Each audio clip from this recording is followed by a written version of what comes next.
સુરત શહેરમાં અષાઢી બીજની રથયાત્રા અનુસંધાને સુરત ક્રાઇમ બ્રાન્ચની અલગ અલગ ટીમો પેટ્રોલિંગમાં ઘણા સમયથી રહેલી હોય છે અને આ દરમિયાન તેઓ નાસ્તા ફરતા આરોપીઓ, ઓર્ગેનાઇઝ ક્રાઇમ અને જુદા જુદા ગુનાઓના વોન્ટેડ આરોપીઓ અને અનડિટેક ગુનાઓની તપાસમાં રહેતા હોય છે.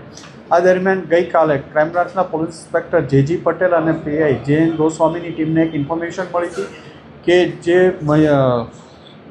ડભોલી સિંગણપુર પોલીસ સ્ટેશનમાં 10 સાથે એક ચેન સ્નેચિંગનો બનાવ બનેલો છે અને આ ચેન સ્નેચિંગના ગુનામાં દેવ યોગેશભાઈ વાઘેલા જે રાંદેર એરિયામાં રહે છે એને કરેલો છે અને એ ચંદ્રશેખર આઝાદ બીચ તરફથી આવવાનો છે અને વેડ રોડ પર ક્યાંય જવાનો છે. આ બાતમી આધારે ક્રાઇમ બ્રાન્ચની ટીમે એને ગઈકાલે પકડી પાડ્યો. દેવને પકડ્યા બાદ એની પાસેથી એક એફઝેડ યામાહા મોટરસાઇકલ કબજે કરવામાં આવ્યું છે અને એ આ ગુનાના કામે એની પાસેથી અલગ અલગ પૂછપરછ કરતાં એણે 7 જેટલા ચેઇન સ્નેચિંગના ગુનાઓ કબૂલ કર્યા છે, જેમાં 10 સાથે સિંગણપુર ડભોલીમાં, એ ઉપરાંત પાલમાં 30 સવારમાં મોર્નિંગ વોક કરતા લોકોને ટાર્ગેટ કરી અને ચેઇન સ્નેચિંગ કરે છે.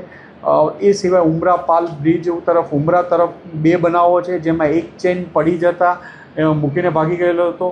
એ સિવાય અડાજણમાં પાલ એરિયામાં અલગ અલગ જગ્યાએ ચેઇન સ્નેચિંગના 7 જેટલા ગુનાઓની કબૂલાત કરેલી છે.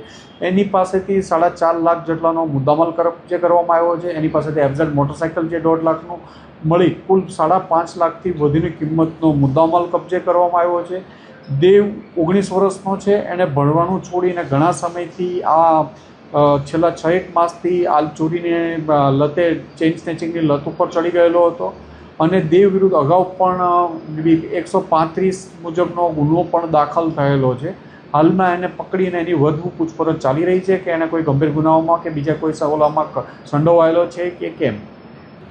એને ભણવામાં રસ નહોતો. 12 ધોરણમાં 12ની એક્ઝામ પહેલાં જ એને ભણવાનું છોડી દીધેલું હતું અને ઘણા સમયથી ઇઝી પૈસા અને બાઇક ઉપર ફરવાના શોખના કારણે ચેઇન સ્નેચિંગ કરવા લાગ્યો હતો. 2 ચેન એની પાસેથી જ અમને મળી આવી છે, 2 ગુનાનો મુદ્દામાલ. એક ચેઇન સ્નેચિંગમાં એને મુદ્દામાલ ચેઇન ખોટી નીકળી અને એકમાં ચેઇન ત્યાં ને ત્યાં પડી ગઈ હતી અને અન્ય 3માં એને ગળામાંથી ચેઇન તૂટી નહોતી. એને પ્રયત્ન કરેલો હતો. કપડાં સારા પહેરવાના છે, પછી એને બાઇક લીધેલું છે અને હજી આ ચેઇન સ્નેચિંગ વેચી અને પછી એનાથી એને પૈસા મળવાના હતા.